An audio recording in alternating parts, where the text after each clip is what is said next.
So you're like, good to go? Yeah. Okay.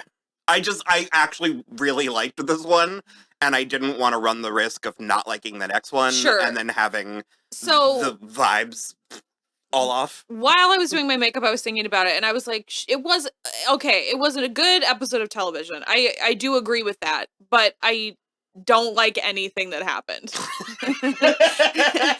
I was like letting my personal It was terrible. Excellent.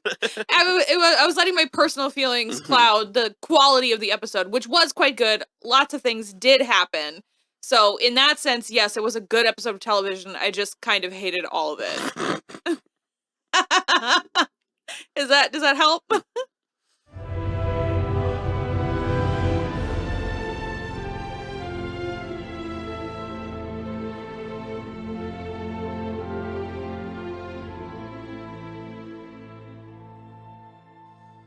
Hello, everybody. I'm Will. And I'm Kristen. And this is So I'm Watching The Rings of Power, Season 2, Episode 7. Doomed to die.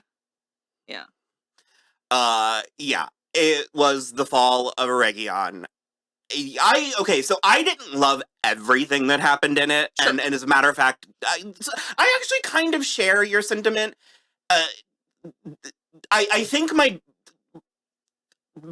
feelings are threefold.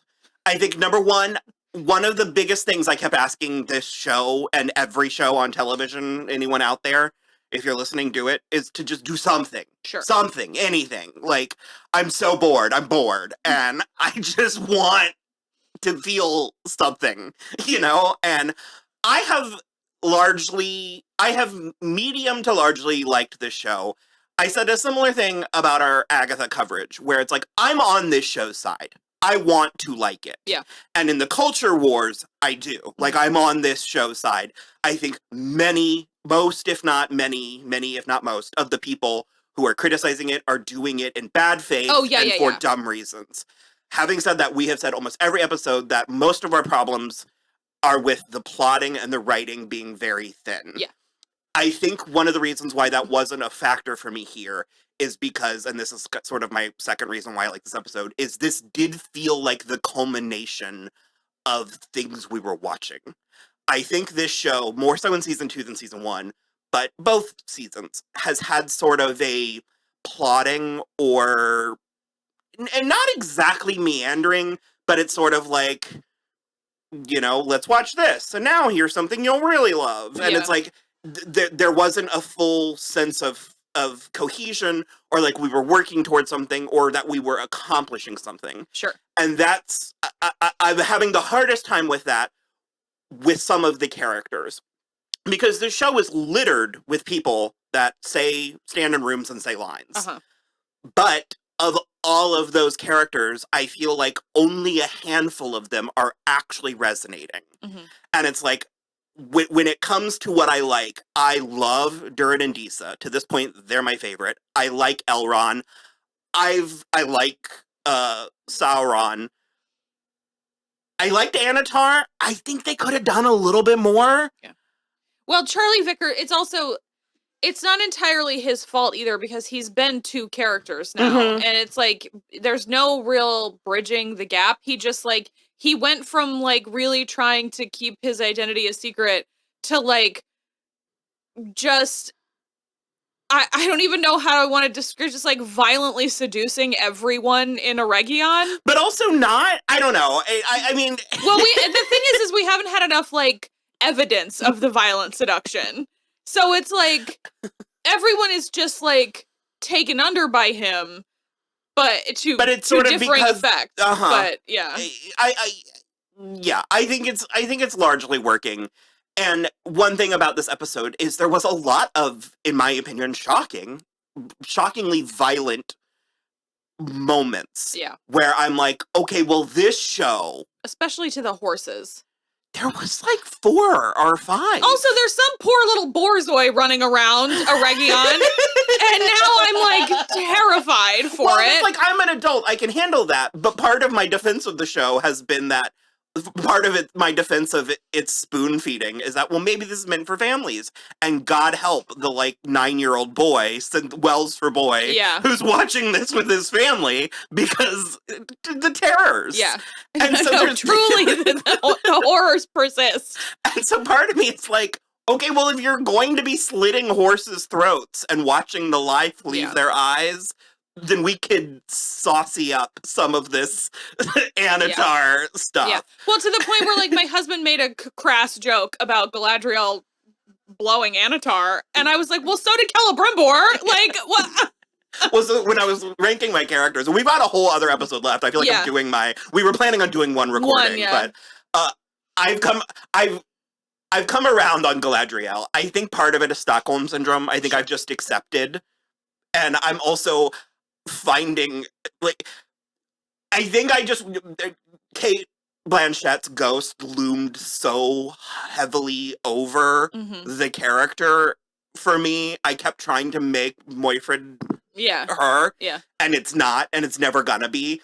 And I kind of like this like crazy putty Galadriel that we seem to have. I was gonna say where this is like it's a 30 Rock joke in case you need to Google it. This is like the MTV's Undressed like years of Galadriel. And the plotting is just as even. It's so I like, again, you're right. But I'm not even mad, I'm impressed at this point. Yeah, like Morfydd Clark is never gonna, they're two different things. But it's like she had to have her like slutty study abroad college years to just be like the cunty girl boss in adulthood. But I love it. I love the Halbrand stuff. So I had read that the Elrond kiss happened, so I was prepared for it. What I read made it like it was like text romantic, and I don't think it was. No. I think it could be interpreted different ways because they're fucking elves. Like they're all gonna be. It was like meant to be a distraction, so he could hand her the thing to unlock her shackles or whatever. But I was like, ew, why? It was like I said. I just find their relationship so gay coded. Yeah. That it was sort of like watching a brother and sister kiss. Yeah. It was like the scene in Empire Strikes Back. Yeah. For sure. But yeah, I love that. And then they keep implying that there's something. Well, it's not even an implication because that's where I'm at.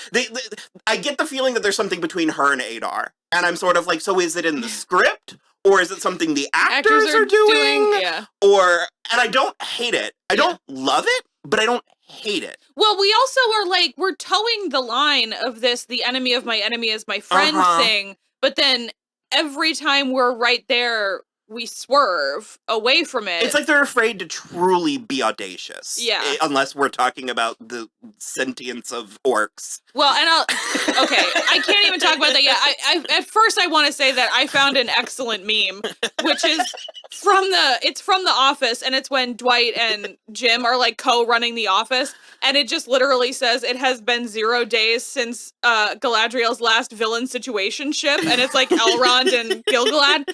I mean, if there was never a truer meme. You just know Gil-galad has to constantly be like, God damn it. Can you keep it in your pants, girl? No, okay. I cannot. The single mom who works 2 jobs is what these orcs are giving. I need someone to Photoshop a Reba haircut on that one hooligan orc. I can't. It's so insane. My body rejects it. No, they just struck. Because at this point, it's like it's like Adar is like, it's like better than. He's like a revolutionary. Well, Adar is like he like Che Guevara orcs, but he literally is as if he's like promising them a union, but until they can get all those union cards signed, he's still gonna exploit their labor for now. And I'm just meanwhile imagining all of these orcs dying. Who's gonna take care of their wife and kids? It's ridiculous. I'm losing there was it. even a part where Galadriel was like trying to escape, and Arondir saves her, and Will was like, he's just shooting like war doctors. Yeah, like I hope those army medics like yeah. And so it's like on one hand I hate it, but on the other hand I love it because it's something. It's like it is surprising me. It's making me laugh, which is something I crave. Sure. And I think they're taking too much on faith that just because a character has been there or has stood next to a character who's talking, that we know who they are or care. Well, we also straight up forgot that Galadriel and Arondir had even interacted. Yeah. I mean, we got there pretty quickly, but I was like, I forget, does she know him? And I was like, oh, duh, Mordor. And that's not even necessarily the writer's fault, because I did say something to you guys off camera, where I was like, I think one of the issues that I have with this show is, for me, I don't think it makes for good episodic, like, seasons of television. Sure. I like it. I have now watched season 1 like 3 times, and then I rewatched some of season 2 with my parents, and I like the show so much better when I'm watching it like an extended movie, kind of like we do our Lord of the Rings marathons. Right. I think some of the slapdashness of the plotting, like in this episode alone, I literally just decided that I liked Miradania. Like, I was like, okay, they are finally doing something with her. And then Celebrimbor hucked her off the parapet. And then she insult to injury. She didn't die, but she did land face down in the mud, and she rolled over, and then an orc cut her in half with an axe. But it was, and your husband brought up a really good point where he was like, all they're doing this to only female characters, and it's like the bar is so low, and in so many ways, these shows and this show specifically is clearing it. And yet somehow we're still so close to this low bar. No, because again, it's one of the, I just do feel like for some reason in Hollywood, there is this long held belief, like since the 70s at least, that like girls don't like sci-fi and fantasy. And maybe because they don't feel. But I think they're doing these things to try to can't do it to the male characters because we have to keep the boys watching. But like the girls don't watch this anyway, so it doesn't matter. Yeah, but I'm still furious over Valandir. Yeah. I really liked him, and the way that the 2 episodes he was in this, the 2 scenes he was in this season, made me think, oh good, they've kept him around to blossom into a character. And then because all it's gonna do is he's fridged for Elendil and Isildur. And kind of the sister. Arian. But I don't want, she doesn't deserve that. I don't want her redemption. Yeah, they haven't earned that. But no, the Miradania, it reminds me of a review, I want to say it was like Ebert, wrote for that movie that I made you watch, The Warriors of Virtue. Oh, yeah. Where the whole movie, it was a movie I liked when I was a kid because Marley Shelton wears not 1, but 3 dresses in it. I mean. And they're pretty great. And the warrior kangaroos look like Ted Danson. They do look like Ted Danson, but I remember reading a review from it, and Ebert was like, there's only 1 character, and it's Marley Shelton, of any substance. And the second that the movie realizes that she has more than 2 dimensions, they have to discard her immediately. Yeah. And I kind of get that sort of PTSD, because the Miradania stuff, it's like Anatar has successfully seduced Celebrimbor and us. I mean, even though I want a little bit more from it, I would consider that arc successful in this show. Agreed. Celebrimbor is still alive, correct? Or did he die in this one? No, I believe he's alive. He was blown into the air 2 or 3 times. Yeah, but then they okay, he's still alive. I think he's still alive. But, so, the Anatar has successfully seduced him and locked him in a time loop. Again, that was very successful. Yes. I really liked... His discovery of it was very well done. When he saw the mouse again, I was like, okay, well, it's just like a little bit more of his madness or whatever. But then when he marked the candle, I was like, no time will pass in here. And it was kind of chilling. Yeah. In a way that suited all of the, like, violent parts and animal deaths, where I was like, all those parts were the same show. And that's the show I want to be watching. Yeah. Because he kept sort of getting glimpses of the reality, and then there was like a scene where he walks out onto the balcony and the illusion fades, and it was, I mean, that is the stuff of fantasy. Yeah. Like, I loved that. And Anatar has also successfully seduced the Miradania, and Celebrimbor is coming to her for help, but because it's like things actually got complex. Yeah. And I suddenly was conflicted. Yeah, because Anatar has then been like, oh, his mind is completely gone. Like, and so she's like, you're crazy. And, and so there's a part of me where I'm like, oh, it's finally happening. They're doing the thing. And then it was like, nope. Yeah. And I agree. But I started to say this earlier, and it's a question I've had for the 2 seasons so far, and this episode made it the most text that it's been. I've always wondered if Sauron knows he's evil.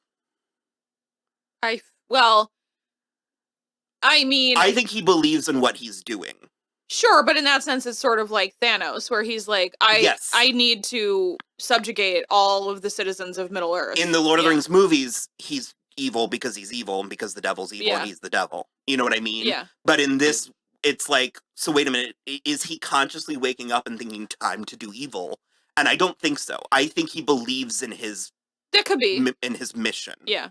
And I also do like the plotting, and it's a part where, because I keep feeling the instinct to say I don't like Adar, and the problem is I do. Well, I didn't like his fake face at the end of this episode. It's perplexing. It doesn't make any sense. This show is going to break me. Yeah. It is an enigma, because there was a moment when the female elf was, like, being Boromired, and she, like, fired a shot, and it landed, and it was there, and Will was like, why was that so quick? He was like, this episode and these episodes don't need to be longer. Yeah. But he was like, they clearly have filmed all this stuff. Why are they blowing through it? Like, rushing through it. Yeah. And so it's like, this was an expensive episode. And I even said, I was like, I can tell this season that they have, I'll go with reallocated the budget. Sure. But this is the rare exception where I don't think it has done not at the detriment of the show. It hasn't looked cheap, but no. But to Will's point, I think part of the problem is that, like, just because you have the money doesn't mean you're making it look cinematic, which you should. That battle scene should have been more lingering and, like, some slow motion of, like, battle scenes and stuff, and it just simply wasn't. I guess I would rather it be too quick than too long, which I guess is the point he was making. Yeah. But all that is to say that they clearly have the resources. Mm-hmm. Like, it's all there. Yeah. Which makes the one or two times that they've had to phone it in startling. Yeah. Like alarmingly confusing. Yeah. Because so much of what we're looking at is so beautiful. The handful of times it's cheap. Yeah. It's garish. Like, it's offensive. Also, I just realized we haven't seen Theo on the Ent in weeks. Nope. I don't... And I'm not certain that we're going to see we got anything besides this battle in the finale. I think the battle's kind of over. Well, the dwarves were supposed to come and help, and the king basically killed a bunch of dwarves as they were trying to leave, so Durin had to call the army back, basically. Well, and I was wondering if, because the elf just reported to Elrond that Durin didn't show up, and I was like, this is a Aegon situation. Yeah. What is gonna happen? And again, but we haven't seen it yet, but from where I don't hate it.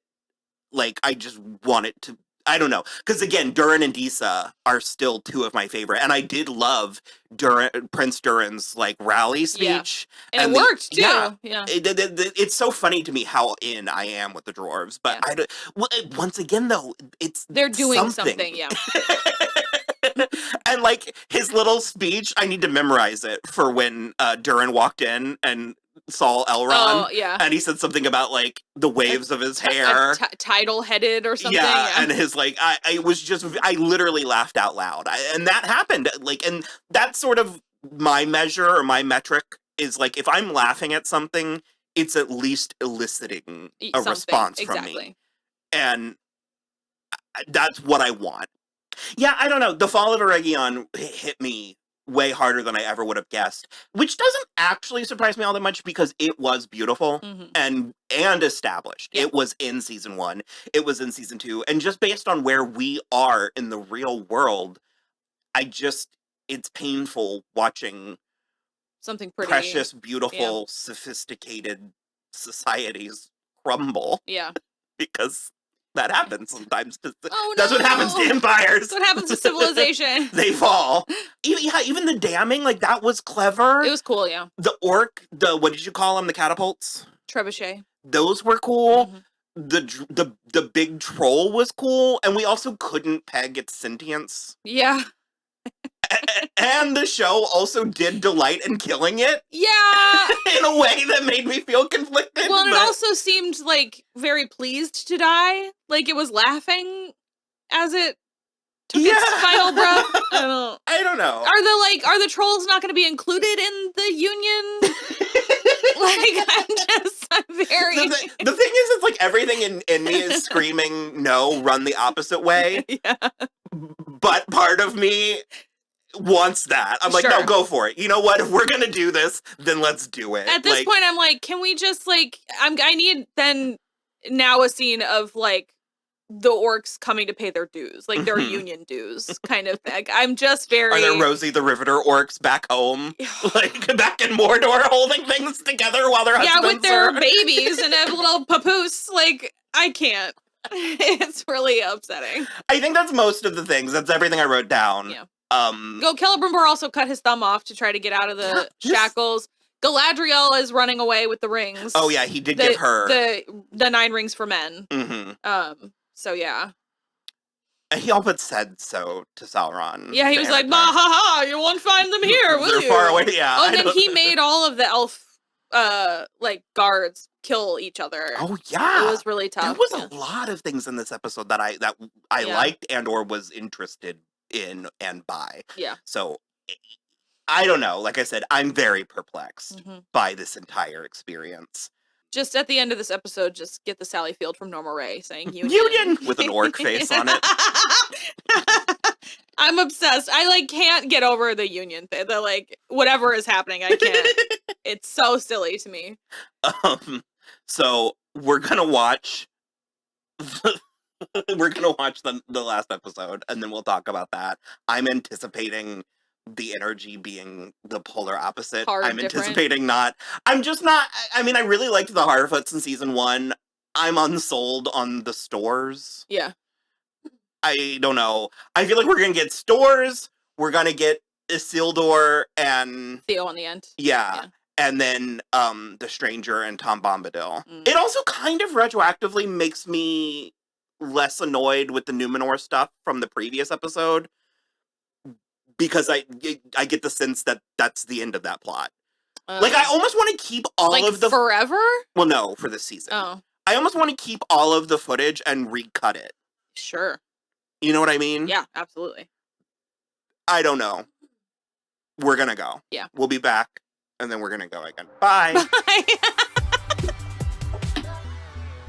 Then I moonwalked out of there. Unbelievable.